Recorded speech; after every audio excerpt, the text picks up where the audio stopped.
On est ensemble donc sur cet atelier, cette séquence dédiée aux enjeux emploi compétences de l'entretien rénovation et de la rénovation énergétique avec 4 intervenants, 2 en présentiel, 2 à distance. On va rejoindre à distance 2 chefs d'entreprise, David Morales et Thierry Ravon. Alors Thierry Ravon, bonjour. J'avais pas branché le micro. Bonjour. Alors, quelques mots peut-être pour vous présenter et présenter votre entreprise. Alors moi, j'ai une entreprise dans le domaine du carrelage en Charente. J'ai 11 salariés, dont 3 apprentis. Et vous êtes spécialisé, monsieur Ravon? Dans le domaine du carrelage, béton ciré, dans le domaine du sol.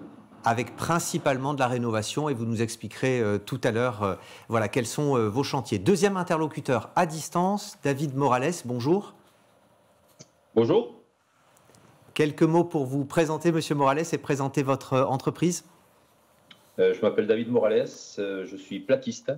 Je fais des plafonds, des cloisons, des doublages. J'habite dans les Pyrénées centrales, à côté de Saint-Gaudens, dans la Haute-Garonne. J'ai une entreprise qui travaille principalement en ruralité. Je travaille depuis le début de mes travaux dans la rénovation. Petit à petit, j'ai fait du neuf. Le cœur de notre métier, dans les plafonds, les cloisons, les doublages, c'est faire de l'isolation par l'intérieur. On a actuellement entre 10 et 15 salariés. Et depuis une quinzaine d'années, depuis que l'éco-conditionnalité est arrivée, je fais une partie de mon chiffre d'affaires avec la rénovation énergétique. Merci à tous les deux. Et ici en studio, en plateau, 2 intervenants. Franck Nuellec, bonjour. Bonjour. Du 3CA BTP, je vous laisse vous présenter et puis présenter le réseau 3CA BTP. Oui, alors donc je suis directeur marketing, développement, innovation stratégique pour le 3CA BTP. Donc le 3CA BTP est un organisme paritaire des branches du BTP et sa vocation, c'est d'impulser l'innovation, d'accompagner les organismes de formation et entreprises pour une meilleure adéquation emploi-compétences et forcément sur la rénovation énergétique. Et le réseau couvre combien d'établissements et représente Alors nous ne sommes plus une tête de réseau, mais je dirais l'ensemble des organismes de formation représente à peu près 1200 établissements pour 103 000 apprentis sur tout le territoire. Merci beaucoup. 4e intervenante, Anne-Séverine Saboré, bonjour. Bonjour. Alors vous allez nous présenter l'étude, mais je vous laisse tout d'abord peut-être vous présenter, présenter votre cabinet qui a réalisé l'étude mandaté par le comité de pilotage de l'Observatoire prospectif des métiers du BTP. Exactement. Donc moi je suis Anne-Séverine Saboré, je dirige le cabinet TBC qui est un cabinet de conseil et d'études spécialisé sur le secteur du bâtiment. Donc en particulier sur la rénovation énergétique, mais sur l'ensemble des enjeux du bâtiment et les enjeux prospectifs du bâtiment. Alors on va découvrir avec vous les premiers résultats, un peu en avant-première. L'étude n'est pas encore publiée, elle le sera en janvier. Tout d'abord peut-être un mot sur la genèse de cette étude. Quelle était la feuille de route qui vous a été adressée par le comité de pilotage de l'Observatoire ? Le comité de pilotage souhaitait, en fait, dans le contexte actuel de développement de la demande en entretien-rénovation, dans le contexte actuel où les politiques publiques poussent la décarbonation des logements, du parc de logements et donc la rénovation énergétique, en fait, souhaitait analyser l'évolution des métiers et des compétences des entreprises du bâtiment liées à cette typologie de travaux. Donc, ils nous ont demandé en fait de réaliser un état des lieux des évolutions actuelles et à venir.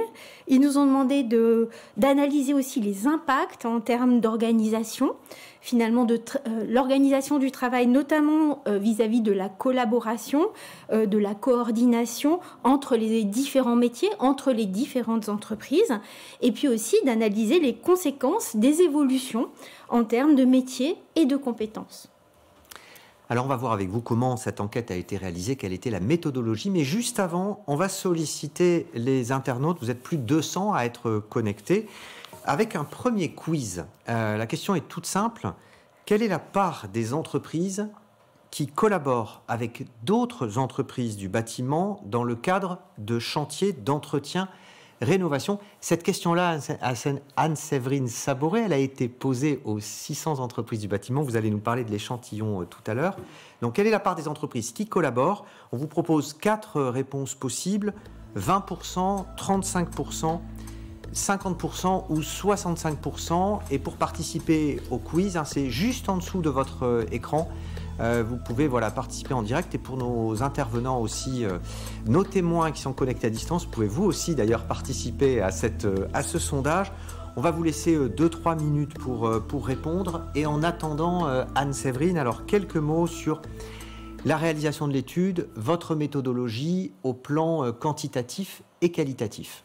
Oui, donc en fait, il y a une série de moyens qui ont été mis en œuvre pour la réalisation de cette étude, des moyens très diversifiés. En fait, on a fait à la fois des entretiens qualitatifs, plus de 24 entretiens qualitatifs, auprès d'entreprises du bâtiment, de dirigeants de ces entreprises ou de direction des ressources humaines de ces entreprises, des entretiens auprès d'experts, notamment les cellules l'économie régionale de la construction, et puis l'Agence nationale de l'amélioration de l'habitat, et aussi des organismes. On a fait 6 entretiens auprès d'organismes de formation spécialisés dans le bâtiment.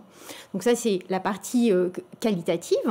Et au niveau quantitatif, pour être représenté en fait l'ensemble des entreprises du bâtiment en France, on a mené une enquête quantitative auprès de 600 entreprises du bâtiment qui réalisent des travaux en rénovation. Donc ça, c'est vrai qu'on a exclu de cette enquête les entreprises qui n'étaient que sur la partie, sur des travaux de chantier neuf. Donc ça, c'est important quand même dans la lecture des résultats. C'est une enquête qui a été menée par téléphone au cours du mois de mars 2023. Voilà. Alors, quand on parle de rénovation énergétique, peut-être un petit rappel sur les termes, c'est quand même à distinguer de l'entretien-rénovation. Oui, alors là, c'est vrai qu'on a vraiment, on souhaite vraiment bien définir ce qu'on entend parler par l'entretien-rénovation. C'est la somme des travaux de rénovation, d'entretien, d'amélioration, de réhabilitation qu'on réalise sur des bâtiments déjà construits et qui sont achevés. En revanche, la rénovation énergétique, ça fait partie de l'entretien-rénovation, mais ce sont des travaux vraiment qui sont très spécifiques et qui visent à diminuer la consommation énergétique d'un bâtiment. Alors, une question transmise par un participant à la webconférence que ce participant a transmis lorsqu'il s'est inscrit. Et d'ailleurs, je le dis à tous les internautes qui sont connectés, n'hésitez pas sur le fil de discussion au fil de l'eau, tout au long de nos échanges, à poster vos commentaires ou vos questions. Alors, je vous lis la question transmise par ce participant. Quelle est l'évolution du marché de la rénovation énergétique en termes de chiffre d'affaires? Et question complémentaire, est-ce que les activités de la rénovation énergétique permettent de compenser la chute des activités de la construction des bâtiments neufs? C'est 2 questions en fait qui portent un peu sur la prospective économique autour de l'activité de ces marchés-là. Oui, alors je pense que la personne qui a posé la question doit parler de l'année 2023. Donc c'est vrai que sur l'année 2023, les travaux en entretien-rénovation sont relativement stables. La croissance en volume, c'est-à-dire hors effet prix, parce que vous savez qu'on est on reste dans un contexte inflationniste. Donc il y a un effet de prix qui pèse sur qui joue sur le chiffre d'affaires, mais hors effet prix, l'entretien-rénovation est relativement stable. La rénovation énergétique tire l'entretien-rénovation avec une croissance qui est autour de 1,4-1,8% pour l'année 2023. En revanche, plutôt une mauvaise nouvelle, c'est que ça ne compense pas la baisse actuelle qu'on connaît dans le neuf et qu'on va certainement connaître sur l'année 2024. Donc à court terme, ça ne compense pas complètement la chute en fait et la crise du logement en neuf. Oui, c'est d'ailleurs très compliqué dans les différents scénarios de différentes études de regarder quels peuvent être les effets de bord sur le neuf par rapport au développement de l'entretien-rénovation. Ça, c'est des hypothèses qu'il est assez difficile d'objectiver. On est toujours en train de jongler avec différents scénarios. Oui, et puis ça dépend de la taille et de la typologie des entreprises, puisque ça, c'est à l'échelle nationale. Et après, par catégorie d'entreprise, par métier, ça va être différent parce que le poids de la rénovation énergétique est différent selon les métiers des entreprises. Alors, on va revenir sur le quiz proposé. Et pour ceux qui n'ont pas encore participé, vous avez encore une poignée de secondes pour répondre. On va découvrir le choix des participants. La question était la suivante, je vous la redonne. Quelle est la part des entreprises qui collaborent avec d'autres entreprises du bâtiment dans le cadre de chantiers d'entretien-rénovation. Et donc, il y avait 4 possibilités. Est-ce que c'est 20% des entreprises qui collaborent, 35%, 50% ou 65%? Cette question-là, vous l'avez posée aux 600 entreprises du bâtiment qui ont été interrogées. Donc, vous les avez questionnées sur leur propre pratique de collaboration. Vous êtes allé assez loin, on le verra tout à l'heure, dans le questionnement, sur aussi les thèmes et les formes de collaboration. Alors, je vous propose qu'on affiche les résultats pour voir qu'est-ce que vous avez, vous, internautes, choisi comme réponse, la réponse principale sur la proportion d'entreprises qui, aujourd'hui, dans le bâtiment, ont des formes de collaboration.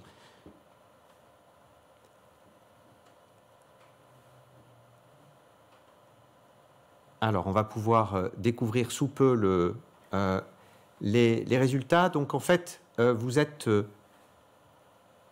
40%, pas tout à fait une majorité, mais à considérer que c'est 35%, donc près d'un tiers des entreprises qui collaborent. Et juste après, arrive le chiffre de 50%. Donc, il y a à peu près un quart des répondants qui estiment que la moitié des entreprises collaborent. Alors, Anne-Séverine Saboré, quel est le pourcentage en fait choisi par les entreprises qui ont été questionnées? Alors, finalement, en fait, c'est 35%. 35% des entreprises du bâtiment qui travaillent sur des travaux, qui travaillent sur des chantiers d'entretien-rénovation, collaborent lors de leur chantier d'entretien-rénovation. Mais ce pourcentage va monter à 44% si l'on parle des chantiers de rénovation énergétique.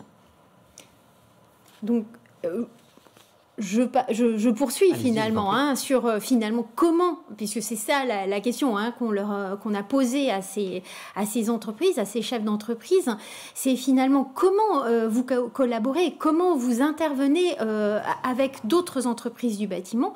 À 85%, ils interviennent en sous-traitance, à 35%, ils interviennent en co-traitance informelle, 11% en groupement momentané d'entreprises conjointes et sans clause de solidarité, et 4% en groupement momentané d'entreprises solidaires. Et puis on leur a posé aussi la question de pourquoi finalement ils sont amenés à collaborer, à travailler ensemble. C'est à 59%, ils nous ont répondu que c'était pour associer des compétences qui étaient complémentaires. Et on le voit que dans le cadre de la rénovation énergétique, pour pouvoir faire de la rénovation énergétique globale, c'est essentiel de compléter, d'associer des compétences complémentaires. À 31%, des entreprises ont répondu que c'était pour gérer des problématiques de personnel. Et à 29%, c'était par manque de temps. Alors, on va interroger nos 2 chefs d'entreprise pour savoir, eux, de leur côté, quelle forme de collaboration ils peuvent déjà expérimenter. On va démarrer avec vous, Thierry Ravon. Juste un mot avant de parler de collaboration, déjà sur ce développement du marché de la rénovation énergétique par rapport au neuf. Quel regard vous portez sur l'étude et sur ce marché qui se développe mais qui ne compense pas pour autant le neuf? Comme ça a été dit, faut être conscient qu'il y a de réelles mutations au niveau des marchés. Les aides de l'État sont très orientées sur la rénovation. Les chiffres montrent que le neuf se casse la figure et que derrière tout ça, on a aussi une réorientation commerciale d'acteurs que nous n'avions pas sur le marché de la rénovation. On voit aujourd'hui des grandes enseignes de distribution, on voit des grandes entreprises de bâtiments, on voit aussi des constructeurs de maisons individuelles se réorienter sur le marché de la rénovation. Alors, il ne faut pas voir ça comme... il faut que les inquiétudes soient minorées. Derrière, il y a beaucoup d'argent et charge à l'artisanat de travailler peut-être différemment. Vous avez parlé de travailler ensemble, je pense que c'est important, et également comprendre le besoin et l'attente client derrière tout ça, parce que c'est vrai que ces structures commerciales, ça va souvent être une personne qui va gérer l'ensemble des travaux, l'ensemble des devis, et pour le consommateur, c'est plus facile. Et pour la branche artisanale, je pense que l'enjeu sur notre place économique sera là, sur le travail ensemble pour répondre aux besoins clients. Thierry Ravon, ça fait plusieurs années, une dizaine d'années maintenant, que vous avez mis en place des stratégies de coopération, de collaboration dans votre entreprise qui compte, rappelons-le, une dizaine de salariés. Alors, quel type de stratégie ? Alors, j'en ai développé plusieurs. Il y a maintenant 10 ans, j'ai contribué activement au développement d'une coopérative artisanale de rénovation construction. Alors initialement, c'est vrai qu'on l'a initié parce que le contrat de construction de maisons individuelles rendait l'accès difficile à un maçon au marché du neuf, et que le fait d'avoir mutualisé, créé une coopérative, nous a permis d'adhérer à l'UFCAC, l'Union française des coopératives artisanales de construction, et de pouvoir faire bénéficier à nos clients du CCMI. Derrière l'intérêt de la coopérative, c'est que les 9 entreprises ont pu mutualiser des moyens financiers, et on a su s'entourer d'un conducteur de travaux, d'un dessinateur, d'une secrétaire, ce qui nous décharge d'une part de travail administratif, de portage de devis, et qui rend la vie du chantier beaucoup plus facile parce que elle est organisée et discutée tous les mercredis. Le système coopératif n'est pas la seule solution. En règle générale, quand j'ai des chantiers où on va être à 2, 3, voire 4 intervenants, des chantiers de plus petit volume, je vais faire des groupements momentanés d'entreprises sans solidarité, où j'interviens fréquemment comme le porteur du projet. Et au travers ce GME, ça me permet de sécuriser le client et de planifier, d'organiser les travaux avec mes collègues. Et ça, en fait, alors vous faites partie des 11% d'entreprises, hein, on l'a aperçu tout à l'heure, qui en fait passent par des groupements momentanés sans clause de solidarité. Ça veut dire que chaque artisan, chaque entreprise reste responsable de sa propre partie. C'est ça, et la mission du mandataire commun, c'est-à-dire la personne qui va porter le projet, est limitée à son plus strict minimum. C'est-à-dire que je vais porter les devis, je vais faire les plannings, je vais m'occuper de la partie administrative et de la relation avec le client, mais je ne prends pas la responsabilité du travail de mes collègues. Oui, c'est ça. Mais au moins, il y a cette idée de présenter un interlocuteur unique par rapport au client, ce qui peut être un élément un peu décisif en partant sur une offre globale, même si elle est adressée par plusieurs artisans. Alors moi elle m'a toujours paru importante, et un petit exemple, quand je vais chez un client et que j'essaye de cerner ses besoins et que je lui demande si elle a déjà d'autres entreprises pour pouvoir répondre, souvent de fois je sens les gens désabusés, désespérés, parce que moi je vois quand il m'appelle parce que j'ai été recommandé par des gens où j'ai travaillé. Donc il y a une certaine sécurité du client. Et quand je leur dis que je suis capable de coordonner, d'amener l'ensemble des entreprises, je vois souvent des gens, les épaules tombent, quoi. Je vois un soulagement dans la proposition, parce que ils se disent, on m'a conseillé quelqu'un de sérieux, et en plus il va s'occuper de tout gérer. Et c'est vrai que c'est une réelle aubaine.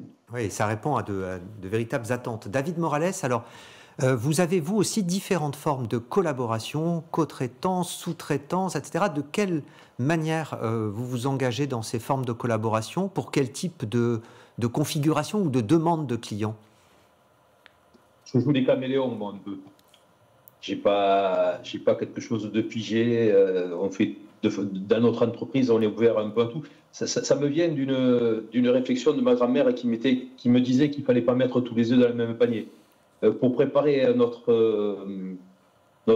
intervention, j'ai été voir dans ma comptabilité pour voir un peu où j'en étais du neuf, de la rénovation. C'est très facile, on va chercher la TVA et il y a le pourcentage de TVA qui est appliqué. Dans mon entreprise, 40% on fait du neuf, 25% on fait de la rénovation avec une TVA à 10%, 23% de rénovation énergétique, où la TVA est à 5,5%, Et 12%, je suis sous-traitant et je n'ai pas de TVA parce que ce n'est pas moi qui la répercute. Donc, on fait des chantiers où on travaille ensemble de diverses façons. Déjà, il y a des marchés organisés avec des architectes, des fois avec des particuliers, dans des marchés publics, où l'organisation se fait et nous, on est simplement un acteur de cette organisation. Mais on travaille systématiquement ensemble, parce que quoi qu'il en soit, qu'on soit groupé, qu'on ne soit pas groupé, le travail du bâtiment, c'est travailler ensemble, avant tout. Alors, ce qu'on fait, on travaille en co-traitance. On est un certain nombre d'entreprises qui nous connaissons. Voilà, et quand on va sur un chantier, comme l'a dit Thierry tout à l'heure, chacun fait son devis et éventuellement, on peut apporter, moi, un plombier, un électricien pour travailler avec moi, un carreleur, un maçon, n'importe quel corps de métier. Donc, on appelle ça des groupements informels. On se groupe, on travaille ensemble, on se connaît. Et on apporte quelque chose de plus au particulier, et puis ça permet d'être plus efficace sur les chantiers quand on se connaît bien. Je suis aussi sous-traitant. Je travaille, vous avez vu dans les chiffres que je vous ai donnés, à 12%, je travaille aussi pour d'autres entreprises qui peuvent être des entreprises qui font le même métier que moi, qui sont maçons, qui ont besoin de plaquistes, qui sont chauffagistes, qui ont besoin de plaquistes. Ça dépend, c'est très très varié. Et je travaille pour ces gens-là. Moi, je leur donne un devis. Et eux, après, ils proposent un devis avec leur logo à nos clients. Là, je suis sous-traitant. Et je suis aussi, quelquefois, l'entreprise qui sous-traite. C'est-à-dire que dans certains cas, quand l'occasion se présente, je peux aussi demander j'amène des clients sur le chantier et c'est sur ma facture qu'on retrouve l'artisan qui travaille pour moi. Donc c'est très très très différent. Mais quoi qu'il en soit, comme je vous l'ai dit, on travaille toujours avec d'autres entreprises et puis pour qu'un chantier se passe bien et pour que ça fonctionne bien, il faut que les entreprises s'entendent bien. Puis il y a une petite particularité aussi, c'est que je travaille dans une zone rurale et dans le Piémont pyrénéen. Et on travaille par vallée aussi.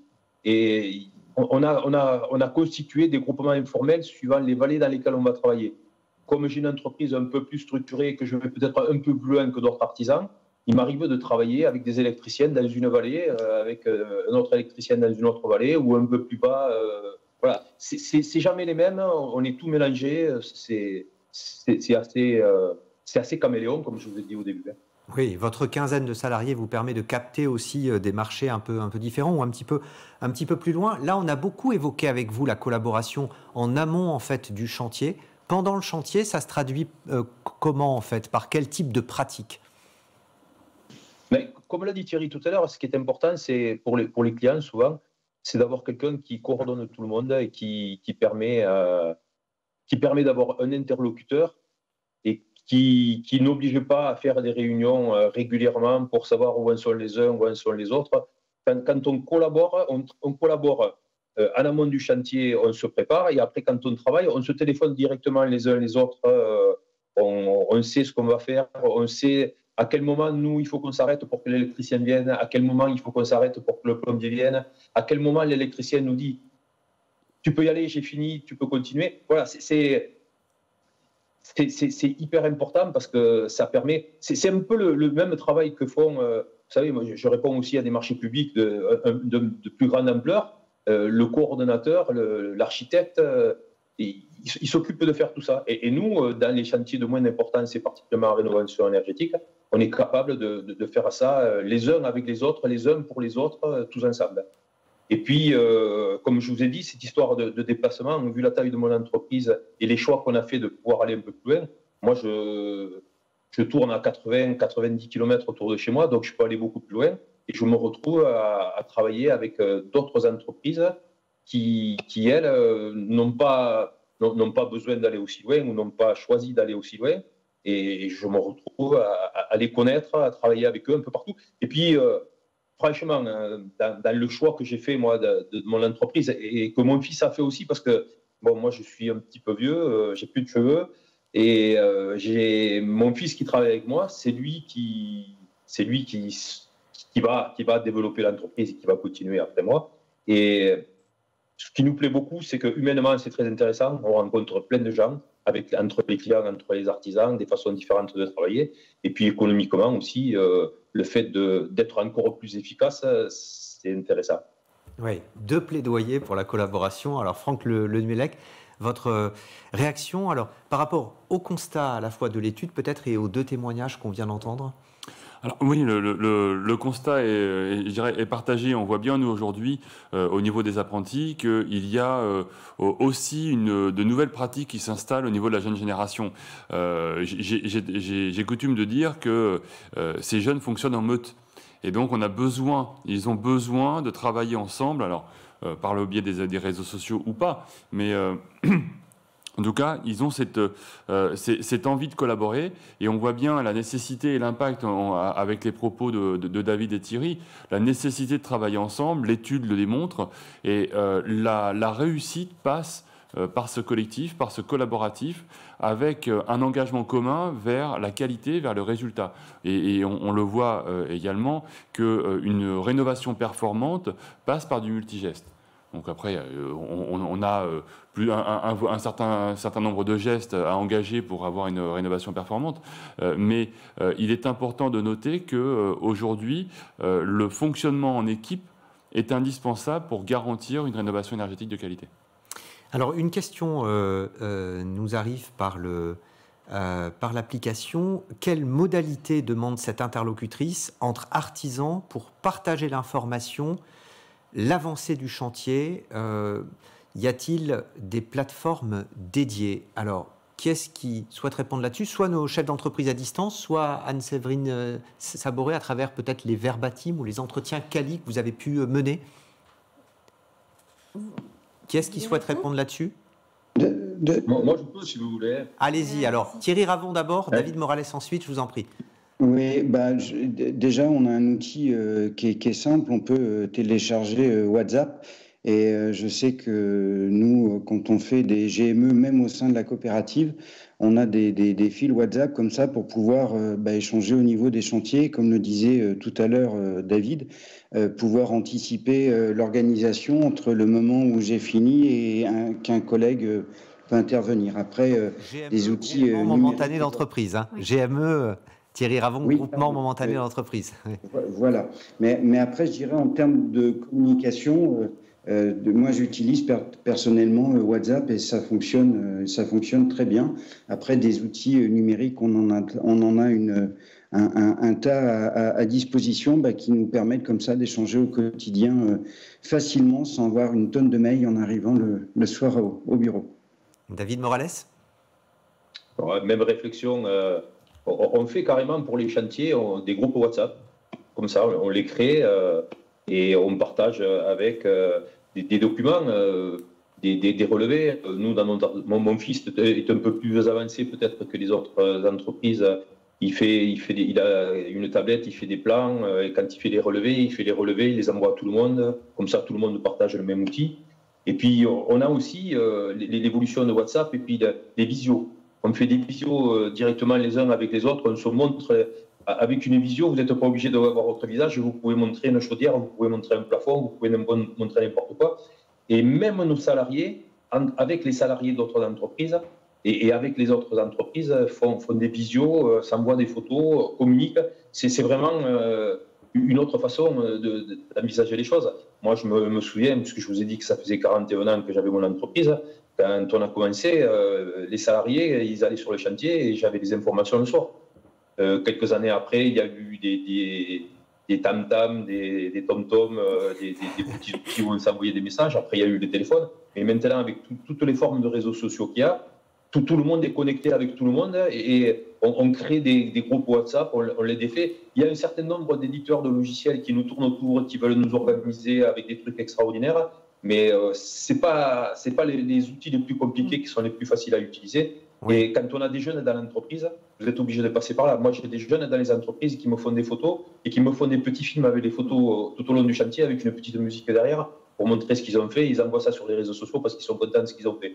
Oui, et finalement, on se rend compte avec vos témoignages, Anne-Séverine Saboré et Franck Lenouellec, qu'il n'y a pas besoin d'un outillage extraordinaire et ça peut se faire de manière assez informelle. Oui. Ces collaborations-là peuvent se développer finalement relativement facilement. Voilà, et sans investissement majeur. Hein. Vous voyez, c'est des outils très agiles, en fait. Hein. C'est des outils qu'on utilise dans notre vie quotidienne et que s'approprient finalement ces chefs d'entreprise pour les utiliser dans leur monde professionnel et avec, comme ils l'ont dit, leurs salariés qui sont de plus en plus jeunes, donc qui utilisent aussi ces outils-là. Donc c'est vrai qu'il y a une offre pléthorique d'applications, d'outils, des éditeurs de logiciels qui essayent de se positionner sur ce type d'offre.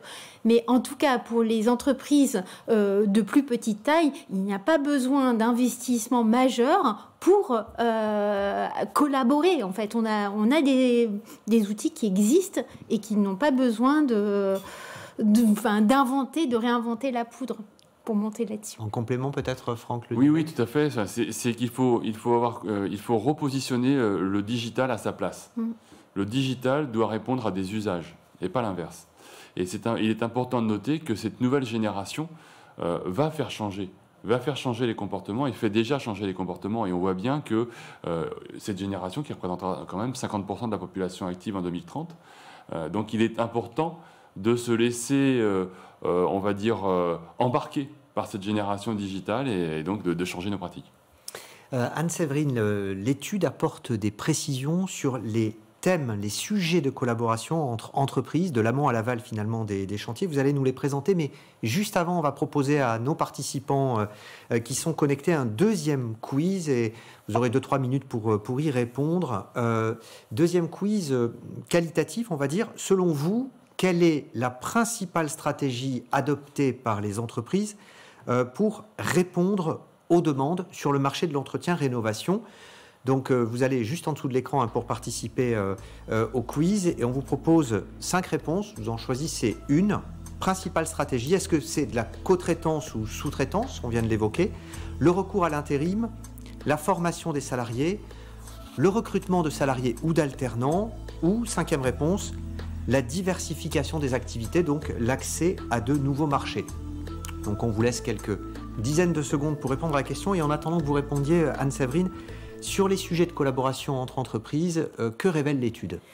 Oui, alors l'étude, si vous voulez, est allée, c'est vrai, assez finement en fait dans les comportements. Elle a posé des questions aux différents répondants sur finalement les pratiques du travail ensemble, des pratiques de collaboration en amont du chantier, pendant le chantier, et puis aussi à la livraison du chantier.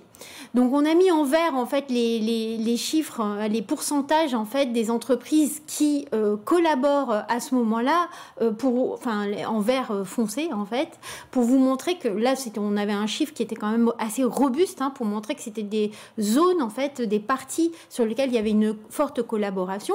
On voit en amont du chantier que c'est vraiment dans le phasage des travaux, dans l'organisation des travaux, ou à 65% qu'elles collaborent. À 55%, les entreprises travaillent ensemble pour choisir les solutions techniques et les matériaux.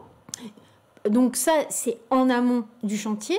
Pendant le chantier, en fait, c'est ce que nous témoignaient finalement David et Thierry tout à l'heure, c'est qu'à 84%, les entreprises collaborent pour gérer les aléas, pour gérer ce qui se passe pendant la vie d'un chantier. Ça peut être des aléas climatiques, ça peut être des aléas sur l'approvisionnement des matériaux, sur des tas de choses qui peuvent arriver. À 2%, elles collaborent en communiquant ensemble. On a parlé des moyens pour mieux communiquer ensemble, finalement, entre les entreprises pour échanger, pour s'échanger des informations, s'échanger des consignes. À 79%, les entreprises communiquent, en fait, travaillent ensemble pour suivre leur chantier avec ou non des outils et puis en faisant des réunions. Alors ça peut être des réunions virtuelles, pas virtuelles, à distance, exactement. Et à 63%, les entreprises travaillent ensemble vraiment pour désigner un interlocuteur unique qui va parler aux clients. À la livraison du chantier, 79% des entreprises, en fait, finalement, s'organisent ensemble pour traiter les réserves, pour traiter ce qui se passe en fin de chantier. 73% travaillent ensemble pour réceptionner le chantier et 55% sur la facturation unique. Mais ça dépend vraiment de l'organisation. Si elles sont en groupement momentané d'entreprise, en sous-traitance, évidemment, ça va être légèrement différent. Donc, on a fait un indicateur, un indice de collaboration, en fait, finalement, du travailler ensemble selon les moments du chantier. Et on voit que c'est vraiment pendant le chantier que les entreprises collaborent, travaillent le plus ensemble, aussi à la livraison du chantier, et qu'il y a peut-être des zones de progression sur l'amont du chantier, sur l'organisation, où elles pourraient, et elles seront certainement amenées à plus collaborer ensemble, notamment sur les travaux de rénovation énergétique. Oui. D'autant que la concurrence est forte, on l'a dit tout à l'heure, et qu'il y a de nouveaux acteurs sur ce marché-là. Voilà, d'où le vrai intérêt à davantage collaborer. Alors, est-ce que finalement, co-traitance, sous-traitance, c'est la première réponse pour faire face aux demandes des clients? Et on en vient au quiz qu'on vous proposait avec cette question: comment les entreprises s'organisent-elles pour répondre aux demandes des clients? 5 réponses possibles: co-traitance, sous-traitance, recours à l'intérim, deuxième réponse, formation des salariés en 3, recrutement des salariés ou d'alternants en 4, et enfin, diversification des activités pour accéder à de nouveaux marchés en 5. Alors, je regarde les réponses principales et vous êtes les 2/3 à penser que la première réponse, la principale stratégie, c'est la co-traitance ou la sous-traitance. Et juste après, 10% d'entre vous pensent que c'est la formation des salariés et 17%, pardon, je ne l'avais pas vu, la diversification des activités. Donc le trio, c'est pratiquement 2/3 pensent que c'est co-traitance, sous-traitance. Deuxième réponse, diversification des activités, presque 17%. Et pas tout à fait 10%, la formation des salariés. Alors, vous avez, dans le cadre de l'étude, interrogé les entreprises. On leur a posé cette question. Ouais. Voilà, et alors du coup, quelles ont été leurs réponses ? Pour ne pas faire durer le suspense, voici leur réponse. Donc, à 50%, finalement, les chefs d'entreprise et entreprises que nous avons interrogés déclarent en fait que face à la hausse de la demande en entretien-rénovation, elles souhaitent former leurs salariés actuels sur de nouvelles compétences. À 50%, et 16% souhaitent, à l'avenir, pensent à former aussi leurs salariés. Donc c'est vraiment la formation qui se dégage et qui vraiment est le résultat prégnant de cette étude. Le recours à la sous-traitance et à la co-traitance est cité par 36% des entreprises. Faire appel à des intérimaires est aussi cité à 31%, par 31% des entreprises. Diversifier leurs activités, c'est cité à 22%. À 28%, excusez-moi, et recruter des salariés ou des alternants pour augmenter les effectifs, c'est cité à 27%. Alors, quelles sont vos stratégies, Thierry Ravon, David Morales, par rapport à ces 5 réponses qui étaient proposées? On commence par vous, David Morales. Quelle est votre stratégie? Vous misez plutôt sur quoi? Moi, comme je vous ai dit tout à l'heure, j'essaye de miser sur tout ce que je peux trouver autour de moi. C'est pas toujours évident. Donc, on est des métiers en tension, on est des métiers où il n'y a pas trop souvent de candidatures spontanées qui nous arrivent dans les entreprises, même pour ainsi dire très très rarement. Donc nous, on a deux choses qu'on fait actuellement. On a réussi, après 6 ans d'attente, à embaucher un apprenti. Ça y est, ça fait un mois. Enfin, ça faisait 6 ans que j'en avais pas eu, alors que j'en ai embauché, que j'ai dû en former entre 15 et 20. Mais bon, alors le problème, c'est que moi, j'habite dans une zone rurale, que pour trouver des apprentis, c'est pas évident, que j'habite à 10 km d'un gros centre où il y a du monde, donc il faut pouvoir faire les kilomètres avec une mobilette, parce que quand on a 16 ans, il n'y a pas d'autres moyens. Après, ce que j'ai trouvé d'intéressant, moi, c'est de travailler avec des intérimaires. J'écume tous les intérimaires qui savent faire un peu de plâtrerie, qui sont un peu plaquistes, qui ont envie de bosser. Et ces gens-là, on les a, pour certains, intégrés dans l'entreprise. moi, j'ai 3 anciens qui sont partis à la retraite en fin d'année de l'entreprise et j'ai embauché 3 gars que je connaissais qui travaillaient à l'intérim. Et encore, j'ai de la chance parce qu'ils ont bien voulu répondre positivement à ma demande. Et ces dernières années, des intérims qui valaient le coup, qui étaient intéressants pour l'entreprise dans l'esprit, dans leur comportement, ils n'avaient pas envie de rentrer, ils ne voulaient pas intégrer l'entreprise. Il y a beaucoup d'intérimaires qui choisissent cette liberté de travailler, de ne pas travailler, de partir en vacances, de revenir, de faire autre chose. Donc, mais il y a un vivier intéressant. Et après, des gens qui sont déjà dans des entreprises, moi, j'ai pas pour politique d'aller les chercher et d'aller leur demander plus, parce que si on commence à faire ce genre de choses, ça désorganise tout le monde, et puis j'aime pas qu'on me le fasse. Donc voilà, surtout des intérims. Un peu l'apprentissage avec... en plus. D'accord. CAP plaquiste, hein, votre apprenti. Thierry Ravon, de votre côté, vous misez pas mal sur l'apprentissage pour une entreprise qui compte une dizaine de salariés. C'est ça. Alors, de mon côté, j'ai presque tout essayé. J'ai essayé l'intérim, comme l'évoque David. Et dans mon métier, l'intérim ne m'a jamais rendu satisfaction. Pour ma part, je travaille... à 80% pour des particuliers et les 20% restants, je travaille pour ma coopérative. Et il est vrai que quand on va travailler chez des clients particuliers, il y a le savoir-être, il y a le savoir-faire qui sont importants et que souvent de fois, par les sociétés d'intérim, on me met en avant des gars de niveau 3 qui, en théorie, sont des gens confirmés. Mais sur le chantier, pour moi, c'est à peine des niveaux 2 et ils ne nous rendent pas la qualité du travail voulu par le client. J'ai essayé aussi par le biais de la formation où j'ai fait plusieurs tentatives.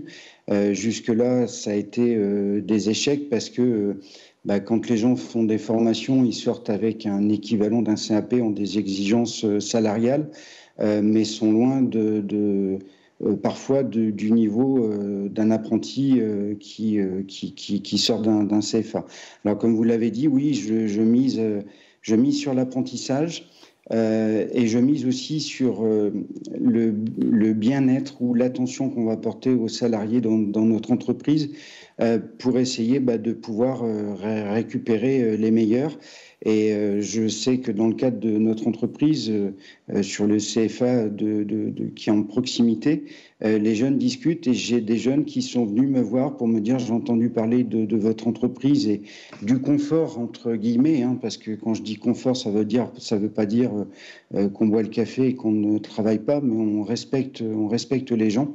J'ai pu par ce biais effectivement recruter des jeunes à fort potentiel et qui correspondent à l'entreprise et au secteur d'activité sur lequel nous travaillons. Alors, petite question d'un internaute que je vous relais, je pense que ça portait tout à l'heure sur les collaborations. Communiquer prend du temps et peut nécessiter un petit investissement. Comment peut se calculer le retour sur investissement, nous demande ce participant. Donc, communiquer, j'imagine que la question vraiment portait, encore une fois, sur les formes de collaboration entre les entreprises. On a vu qu'il n'y avait pas forcément besoin d'avoir des outils particuliers, mais effectivement, ça peut être un peu potentiellement chronophage. Est-ce que vous avez, vous, calculé ce retour sur investissement de ces formes de collaboration ? Je peux vous répondre de suite, moi. Allez-y. Quand vous collaborez avec des gens que vous connaissez, qui vous respectent, avec qui vous partagez depuis des années et des années, des mois, des chantiers, ils ont le respect de vous et ils communiquent avec vous.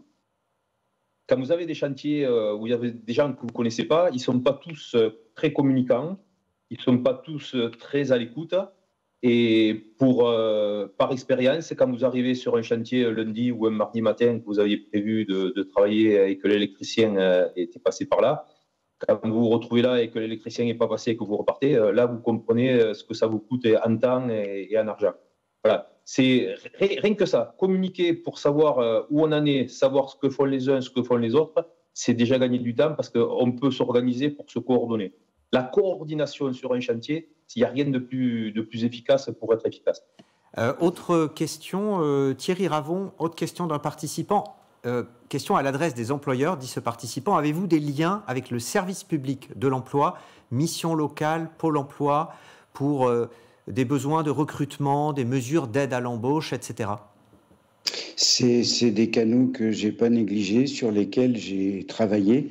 Les constats et les propositions qui m'ont été faites ne correspondaient pas et j'ai essayé d'ouvrir d'autres possibilités. Et celle qui apparaît le plus convenir à mon entreprise et au profil qu'on recherche reste l'apprentissage. Et l'apprentissage a un double avantage, c'est que on forme les jeunes à l'entreprise, à nos process de travail, à notre qualité. Et moi, je vois en l'apprentissage que des avantages. Oui, et on va voir d'ailleurs avec vous, Anne-Séverine Saboré, que c'est l'un des principaux leviers, l'alternance de développement, d'essaimage des nouvelles compétences. Juste avant, on vous propose un dernier quiz, et là c'est un focus un peu plus précis en fait sur les besoins en compétences et les moyens de les satisfaire. Alors la question est la suivante, juste en dessous de l'écran toujours. Quel est le domaine de compétences prioritaires identifié par les entreprises pour répondre aux demandes sur le marché de l'entretien-rénovation?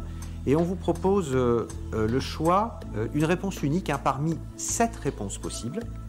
Est-ce que le domaine de compétences prioritaires, c'est un domaine technique? Est-ce que c'est de l'information sur les produits et les solutions? Est-ce que c'est sur le phasage des travaux? Est-ce que c'est sur le chiffrage des travaux? Sur les dispositifs d'aide financière? Sur un audit énergétique? Ou encore, dernière solution, sur de la collaboration entre entreprises? Donc, 7 choix possibles. Selon vous, quel est le domaine prioritaire? On vous laisse quelques dizaines de secondes pour répondre. Et en attendant, Anne-Séverine, quelques données révélées par l'enquête sur la perception et l'utilisation de l'alternance et notamment de l'apprentissage. Oui, alors là, c'est quelque chose en fait qui est apparu vraiment très, très clairement dans les entretiens qualitatifs. Développer les compétences dans l'entreprise s'appuie notamment sur l'apprentissage afin d'assurer la transmission des savoir-faire. Je crois que c'est ce que Thierry aussi a témoigné et David aussi. Finalement, ça permet aussi de bénéficier des connaissances acquises dans le cadre de leur parcours de formation, en particulier sur des sujets liés à l'entretien-rénovation, les produits, les matériaux ou les nouveaux types de matériaux. On peut parler des matériaux biosourcés, mais il y a d'autres types aussi de technologies. Et vraiment, ce qui était très important et souligné lors des entretiens qualitatifs, c'est qu'il fallait s'appuyer sur les ressources et les interlocuteurs disponibles, que ce soit l'OPCO ou dans les CFA, ainsi que sur les formations pour devenir maître d'apprentissage, afin de faciliter l'accueil et l'intégration des apprentis. C'est des personnes très jeunes, donc il est nécessaire finalement pour le chef d'entreprise de s'appuyer sur ou pour certains de ses salariés de s'appuyer sur les formations disponibles pour devenir maître d'apprentissage. Alors on va découvrir le résultat de votre choix parmi les 7 possibilités. Vous pensez pratiquement la moitié d'entre vous pense que c'est dans le domaine technique. C'est le domaine technique qui est le domaine de compétences prioritaires. 46% pensent que c'est ce domaine-là, suivi de l'information sur les produits et les solutions à égalité avec les dispositifs d'aide financière. Et ensuite, les autres éléments arrivent un petit peu plus loin derrière. Donc le domaine technique qu'ont répondu les entreprises interrogées dans l'enquête, Anne-Séverine. Alors, je ne fais pas durer le suspense, mais c'est bien ça, c'est vraiment à 40%, les entreprises ont répondu qu'elles souhaitaient progresser sur des compétences techniques. Donc, c'est assez proche de ce que on dit les personnes qui ont participé à ce sondage. En revanche, en fait, on voit que les compétences clés pour l'entretien-rénovation, on les a listées par ordre de priorité, là, mais elles sont multiples. Alors, c'est vrai que à 40%, les chefs d'entreprise ont dit qu'ils souhaitaient progresser sur les compétences techniques, mais on voit aussi qu'ils souhaitent aussi progresser sur l'établissement d'un diagnostic plus précis du chantier, de chiffrer les travaux en tenant compte des aides financières, de déterminer le phasage des travaux. Donc en fait, on revient à la liste de tous les compétences nécessaires pour réaliser des travaux de rénovation, d'entretien-amélioration, de rénovation énergétique en particulier. On voit la nécessité aussi d'identifier les matériaux à utiliser et les techniques à mobiliser sur du bâti ancien. Finalement, quels sont les matériaux, comment je dois mettre en œuvre la dépose d'un élément existant et comment je peux poser un matériau, mettre en œuvre un matériau et quel est le meilleur matériau à utiliser sur un bâti ancien. Si j'ai l'habitude d'utiliser un matériau pour le neuf, est-ce que je peux utiliser le même et pour un bâti ancien? Pas forcément. Donc c'est vraiment des compétences très fines qui sont soulignées ici et qui sont extrêmement liées à la différence entre la réalisation d'un chantier neuf et d'un chantier en entretien-rénovation. De quelle manière, David Morales puis Thierry Ravon, êtes-vous concernés l'un et l'autre par l'évolution des matériaux ou l'évolution des techniques de pose? En 41 ans, moi, j'ai pas vu grand-chose. J'ai pas vu de grands changements dans les techniques et dans ce qu'on fait. Il y a 41 ans, le métier de plaquiste en était à ses débuts et on faisait déjà de l'isolation. La grande différence, c'est qu'à l'époque, quand on proposait de l'isolation à nos clients, il y en a certains qui la refusaient parce qu'ils estimaient que ce n'était pas utile, que c'était de la communication. Aujourd'hui, tout le monde sait que si on fait de l'isolation, c'est pour avoir des bâtiments plus performants. Ça, c'est certain. Alors, c'est vrai que dans les techniques de pose, même dans les outils, il n'y a pas grand-chose qui a changé. Où on mettait 10 cm, on peut mettre jusqu'à 30 ou 40 cm d'isolant. Il y a des isolants qui ont changé, qui ont évolué, mais ces isolants-là, pour les poser techniquement, c'est exactement la même chose.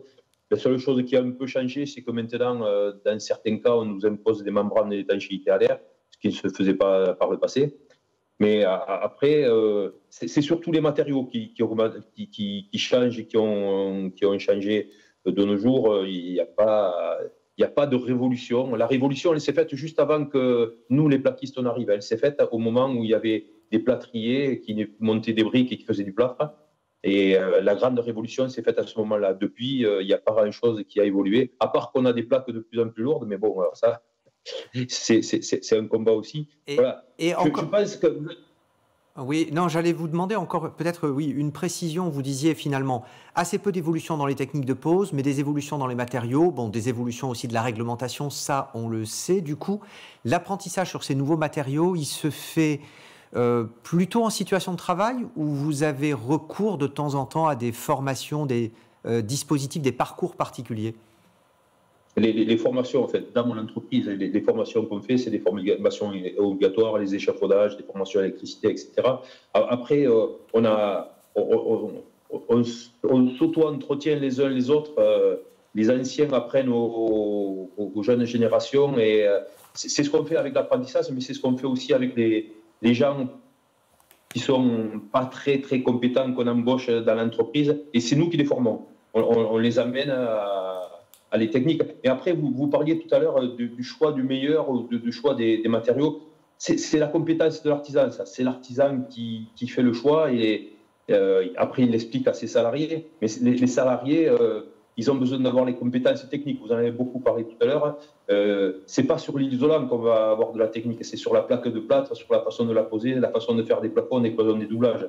Mais bon, moi j'ai un métier un peu particulier. Après, il y a des métiers qui ont beaucoup plus évolué. Mais dans notre métier, je trouve qu'on n'a pas fait la révolution. La révolution, elle s'est faite juste avant qu'on arrive.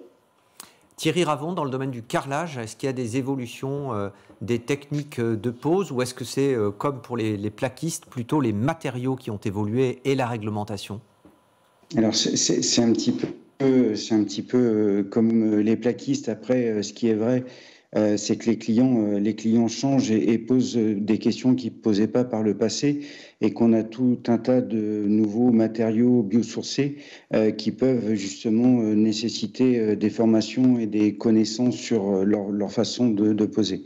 Après, comme David, moi j'ai un métier qui n'a pas beaucoup évolué. On a un petit peu plus de 20 ans.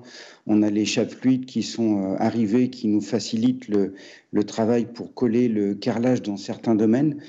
Parce qu'en tant que carreleur, quand vous travaillez sur des zones où il faut évacuer l'eau, comme une cuisine ou des choses comme ça, on a encore besoin de maîtriser et d'avoir la compétence de la chape traditionnelle pour faire des formes de pente. Mais je ne peux pas dire que dans le domaine du carrelage, on a eu des produits qui viennent révolutionner nos techniques de pose ou les produits proposés aux consommateurs.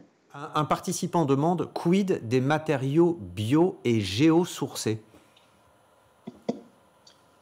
Je peux répondre? Allez-y. Vous savez, les matériaux bio et géosourcés, nous, ce qu'on leur demande en tant qu'artisans, c'est qu'on ait une assurabilité derrière. La problématique, elle est là. C'est qu'il faut qu'on fasse attention, nous, entreprises, mais ce n'est pas les salariés, ce n'est pas de la technique, ça. Il faut qu'on vérifie s'ils ont bien passé toutes les barrières pour en faire des produits qui sont assurables. Il ne faut pas oublier qu'en France, je crois que c'est le seul pays au monde, quand on fait des travaux, il y a une assurance décennale pendant 10 ans. Et cette assurance décennale, il faut que, c'est un peu technique, mais il faut qu'on s'en tienne à des produits qui peuvent nous amener cette assurance. Autrement, on se met en danger. Après, moi, je vais vous dire, dans mon entreprise, je pose tout type, j'ai posé, je crois, tous les isolants qui existent et qui peuvent être assurables. Et au niveau de la technique de pose, c'est plus dans le matériau, quand vous le découpez, quand vous le mettez en place, qu'il y a des différences ou des difficultés ou des choses plus aisées que dans le matériau lui-même. Le matériau lui-même, c'est un isolant et il faut en mettre partout de façon à ce qu'il n'y ait pas de pont thermique. C'est tout. Thierry Ravon?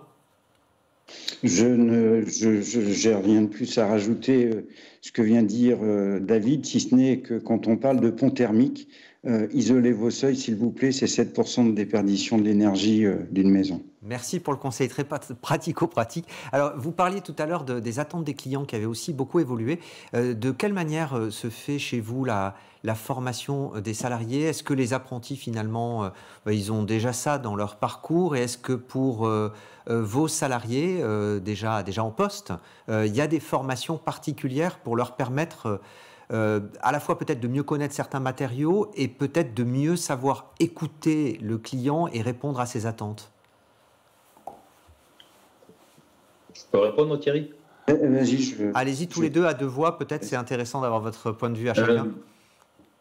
Les apprentis, déjà, ce qu'il y a de super, c'était vendredi, par exemple, mon fils est parti à Toulouse, c'est à 100 km de chez moi, au centre de formation et a communiqué avec le professeur technique du CFA sur l'apprenti que nous avons, sur ce qu'on fait dans l'entreprise, sur ce qu'il va faire lui.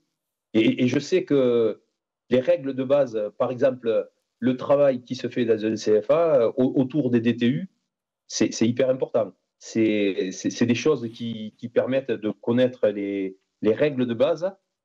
On connaît les règles et après on les applique dans l'entreprise. Mais dans l'entreprise, on fait la même chose avec les salariés. Au fur et à mesure, on rappelle les choses. Nous, on a un tableau avec dans les chantiers le rappel de tout ce qui peut être oublié ou de ce qu'il ne faut pas oublier. Et après, techniquement, sur le chantier, on n'a pas des équipes figées, on fait tourner des équipes et on apprend les uns avec les autres. Et s'il y a quelque chose, une nouvelle information à avoir, par exemple, quand on parle de biosourcés et quand on parle de travaux dans des maisons qui existent depuis très longtemps, le fait d'avoir de l'ancienneté, ça permet de connaître les maisons, de savoir comment elles sont construites, de savoir ce qu'il faut faire dans une maison, de savoir ce qu'il ne faut pas faire dans d'autres. Ça, c'est quelque chose qu'on n'apprend pas dans les CFA, c'est quelque chose qu'on n'apprend pas dans les écoles, c'est quelque chose qu'on apprend sur le terrain. On apprend qu'ici, quand il y a une maison qui est faite avec des pierres de Garonne, par exemple, il y a des précautions particulières à avoir parce que ces constructions-là, elles ont été faites d'une façon un peu particulière et on ne peut pas faire n'importe quelle isolation, on ne peut pas faire n'importe quelle chose. Voilà. Mais c'est vraiment savez, on parle du bouche à oreille entre les clients et les artisans, mais le bouche à oreille d'un patron d'entreprise artisanale vers ses salariés, des salariés vers les salariés, on a les informations à se faire passer, à se donner les uns les autres. C'est comme ça qu'on se forme, c'est comme ça que l'entreprise grandit, c'est comme ça que les salariés grandissent, et c'est comme ça qu'ils partent dans d'autres entreprises en faisant aussi grandir d'autres entreprises, parce que tout le monde ne reste pas, et les jeunes ont tendance un peu à aller voir ailleurs si l'herbe est plus verte dans le pré d'à côté. Thierry Ravon ? Vous avez coupé votre micro, Thierry. Sur effectivement cette montée en compétences, enfin cette formation, sur ces nouvelles attentes, comment se fait-elle dans votre entreprise ? Alors, je rejoins David sur beaucoup de choses qu'il a évoquées.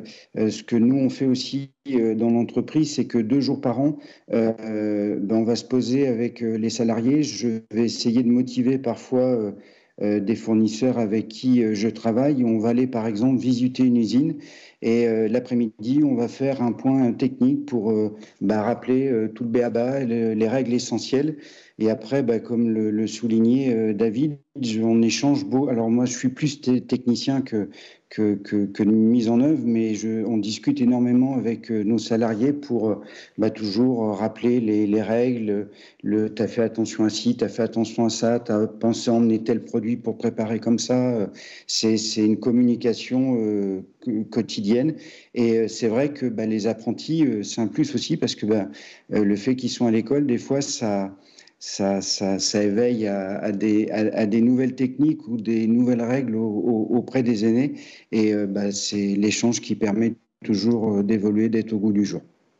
Merci beaucoup. Alors, allez-y, je vous en prie. Pardon, j'aurais souhaité revenir sur un point. Tout à l'heure, on parlait communication et je suis tout à fait d'accord avec David que des chantiers organisés entre entreprises, je ne l'ai pas chiffré moi non plus, mais permettent de gagner du temps et quand on arrive, c'est prêt. Mais j'aurais voulu souligner que la communication, il n'y a pas que ça, il y a aussi le client. Et je pense que, je suis sûr, quand on fait des chantiers coordonnés comme ça, il ne faut pas avoir peur de questionner le client à la fin pour recueillir son niveau de satisfaction et qu'il puisse l'écrire. Souvent de fois, les gens vont sur Google, vont rechercher des entreprises par rapport à des étoiles et ces étoiles, c'est en discutant avec les clients et en les motivant à mettre une appréciation qu'on les obtient. Quand c'est pas bien, on sait le dire. Quand c'est bien, parfois il faut motiver les gens à l'exprimer si on veut continuer à servir l'indépendance de l'homme. Oui, c'est vrai, vous avez raison. Ces recommandations et ces avis Google ou autres sont de plus en plus importants aujourd'hui et vraiment, entrent comme une composante parfois un peu essentielle pour choisir tel ou tel artisan. Alors, il nous reste quelques minutes pour terminer cette séquence avant de découvrir 2 nouvelles études. L'une sur le devenir des apprentis après leur certification et la deuxième atelier simultané sur la féminisation des métiers du BTP. Il nous reste quelques minutes où on va faire un petit point, Franck Le Nuellec, à la fois sur l'offre de formation et sur un projet RénoBoost qui vise à affiner les besoins en compétences, non seulement à l'échelle régionale, mais même à l'échelle des bassins d'emploi. Un mot tout d'abord sur l'évolution de l'offre de formation en rénovation énergétique. Est-ce que depuis quelques années, vous êtes bien placé au 3CA pour voir comment cette offre évolue ? Est-ce qu'il y a une évolution assez importante avec de nouveaux parcours de formation, de nouvelles certifications en lien avec de nouveaux métiers qui émergent ? Oui, alors tout à fait. Donc, il y a les 100 diplômes au métier du BTP qui existent et qui continuent à perdurer, bien évidemment. C'est donc sur de la formation initiale. Et il y a également l'ensemble des certifications qui ont été revues et qui permettent de s'adapter aux besoins des territoires, de s'adapter aux besoins en compétences. Et donc, ces certifications vont être des certifications métiers. Les parcours de formation aujourd'hui intègrent tous cette dimension de rénovation énergétique parce qu'il n'y a pas de métier de la rénovation énergétique, il y a des compétences associées à la rénovation énergétique. Et donc c'est pour cela qu'il y a un certain nombre d'actions et des projets dont le 3CA BTP fait partie. Je pense à FIBAT notamment, qui est un programme d'envergure depuis quelques années qui vise à injecter dans les différents parcours des compétences liées à la rénovation énergétique. Et depuis 2018, sur cette je dirais, pseudo-passage à l'économie de marché sur la formation au sens large, eh bien, il y a l'émergence d'acteurs tels que des acteurs poussés par les industriels ou d'autres qui se positionnent sur des niches. On parlait à l'instant des compétences sur l'encadrement de chantier, eh bien, ça va être sur des chargés de mission rénovation énergétique. Ça, c'est quand même des métiers un peu nouveaux. C'est l'exception, mais c'est quand même des métiers un peu nouveaux, non? Accompagnateurs à la rénovation énergétique, par exemple. Ce sont des métiers nouveaux, oui. Alors, je dirais qu'en fait, pour avoir eu plusieurs fois cet échange-là, notamment au sein de l'Observatoire des métiers du BTP, il n'y a pas de nouveaux métiers, il y a des nouvelles compétences. Et donc, d'ailleurs, c'est vrai dans énormément de secteurs. Totalement. Pratiquement tous les métiers sont touchés à plus ou moins grande échelle. Et finalement, les métiers nouveaux... Alors, on a technicien valoriste des ressources du bâtiment, le recyclage, qui là est un métier un peu nouveau, si je ne m'abuse quand même, avec une certification dédiée, mais c'est vraiment l'exception. C'est vraiment l'exception. C'est vrai que tous ces métiers qui touchent au recyclage, au réemploi, à la réutilisation, là, induisent effectivement de nouveaux métiers, puisque jusqu'à présent, nous démolissions, et dorénavant, et dans l'avenir, nous allons déconstruire. Donc ça implique, et c'est ce que disait David Morales tout à l'heure, c'est que nous allons être de plus en plus vers du réemploi de matériel, de réemploi de fenêtres, de réemploi de matériaux également, et donc qui vont nécessiter des compétences différentes pour construire différemment et déconstruire différemment aussi. Alors, il y a un élément sur lequel vous mettez souvent l'accent, c'est que la rénovation énergétique, les attentes des usagers, c'est important, mais la qualité de vie, c'est un point essentiel sur lequel il faut se pencher, par exemple avec de l'isolation par l'extérieur ou de l'ergonomie des espaces de vie. Expliquez un peu ces attentes-là qui, selon vous, sont peut-être encore à ce jour trop absentes, trop peu présentes. Oui, c'est vrai. D'ailleurs, je suis assez surpris de voir ces chiffres. Alors, surpris, ce qui est intéressant, c'est de voir que on reste sur des aspects techniques. Pourtant, Thierry Ravon et David Morales l'ont évoqué, notamment Thierry l'a évoqué, sur cette notion d'écouter le client. Et écouter le client, c'est très intéressant. C'est écouter le client, ne serait-ce que par rapport à son projet global, de bien le conseiller techniquement, mais aussi de le conseiller par rapport à ses usages. Et aujourd'hui, nous le savons tous, à l'échelle des citoyens que nous sommes passés dans une ère de la fonctionnalité. Et donc, il est important, pour arriver à massifier cette rénovation énergétique, de comprendre les attendus. Et aujourd'hui, on en parlait tout à l'heure avec Anne-Séverine, pour mettre 60 000 € sur un projet de rénovation, il faut avoir d'autres projets que celui d'avoir un retour sur investissement à court terme. Il faut mieux vivre dans son habitat. Il faut que le retour sur investissement soit associé à la qualité de vie. Et là, c'est intéressant, parce que du coup, l'artisan aujourd'hui a cette capacité de conseiller sur l'évolution du confort, de la qualité de vie, et d'associer différents travaux dans ce bouquet de travaux que l'on évoquait, pour faire en sorte qu'on associe qualité énergétique, que performance énergétique et qualité de vie. Oui, alors que le prisme, il peut être que financier si on n'y prend pas garde. Hein. Alors, si vous souhaitez intervenir à distance, faites-moi un petit signe. Anne-Séverine Saboré, pareil, hein, en complément, aucun souci. Donc, on en arrive au projet RénoBoost pour affiner ses besoins en compétences. Là, finalement, on a un certain nombre d'études qui sont des photographies. RénoBoost, c'est l'idée d'aller un peu plus loin, d'affiner, d'avoir un film davantage que d'une photo, un film mis à jour. D'où est partie cette démarche, cette nouvelle approche ? Alors, cette nouvelle approche est partie, je dirais, de différents constats. Comme vous le dites, nous sommes passés de la photo au film. Et j'aime beaucoup cette image-là, je vais la garder, parce que très clairement, jusqu'à présent, et là, quand je suis arrivé au 3C BTP il y a près de 7 ans, eh bien, nous essayions d'anticiper le futur en regardant dans le rétroviseur à T0 moins 2 ans. Là, ce que nous essayons de faire, c'est de partir d'images et surtout d'arriver à créer un film en collectant de la donnée en temps réel et d'arriver à partir de différents éléments, d'arriver à anticiper, à prédire l'avenir à partir de différents éléments que sont les spécificités architecturales, l'évolution du climat, les bassins d'emploi, l'évolution également des pratiques métiers. Alors les pratiques métiers, on sait qu'aujourd'hui ça évolue, mais encore à la marge. Et on sait également l'empreinte des nouvelles technologies, on parlait du digital tout à l'heure, et puis tous ces éléments-là vont faire en sorte qu'en fonction des bassins, nous allons avoir des spécificités en fonction des métiers, ou même sur un même métier, avoir des particularités sur... alors, je prends deux exemples. Nous sommes partis de Grand Est et Occitanie. Grand Est, nous sommes plutôt sur un climat continental, et sur Occitanie, nous sommes plutôt sur un climat méditerranéen, océanique. Et donc, là, c'était deux expérimentations avec un POC, Proof of Concept, donc deux expérimentations qui avaient vocation justement à regarder comment le modèle, ce qu'il produisait pour ensuite donner lieu à une généralisation éventuelle. Exactement, et donc une généralisation qui a été actée par notre conseil d'administration, puisqu'aujourd'hui nous passons sur un mode programme, et avec un programme qui s'inscrit sur 3 ans, pour modéliser l'intégralité des territoires sur la France métropolitaine et les DROM, donc départements et territoires d'outre-mer. Et donc notre objectif est d'arriver à anticiper ces besoins en partant des usages, en partant des caractéristiques territoriales, et déterminer ensuite les bouquets de compétences qui vont être associés au bouquet de gestes à réaliser pour rénover efficacement.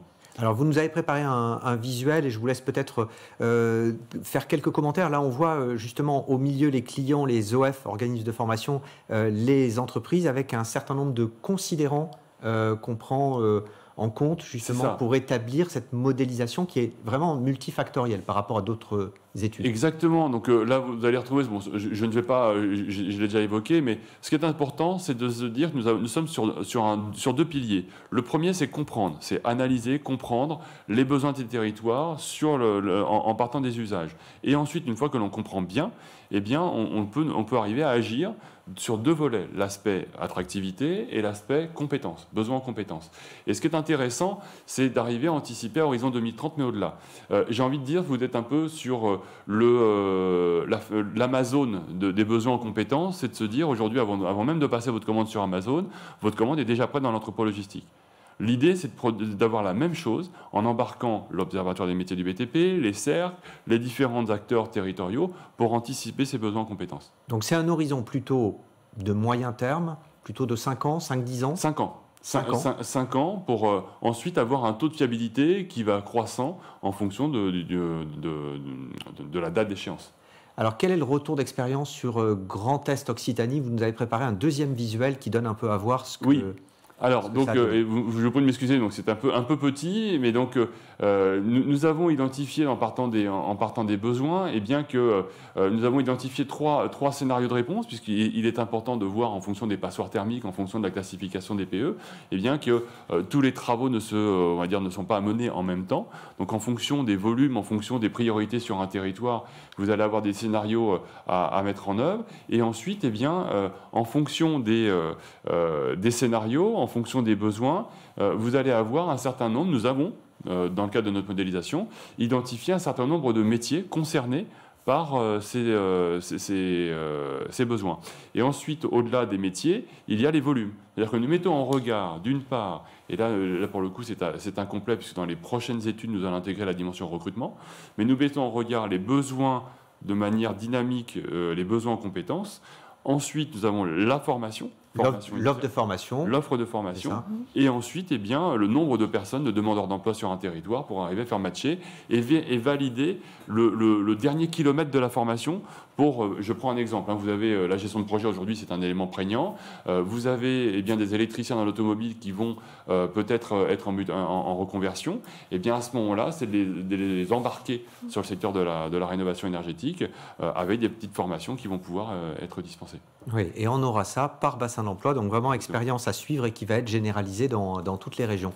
Merci beaucoup à nos 2 intervenants à distance. Merci à vous, Franck Lenuelec, et merci pour la présentation de l'étude, Anne-Séverine Saboré. Merci beaucoup à tous les 4. Alors, dans 1 ou 2 minutes, on se retrouve à 15h15 pour 2 ateliers au choix, 2 ateliers simultanés.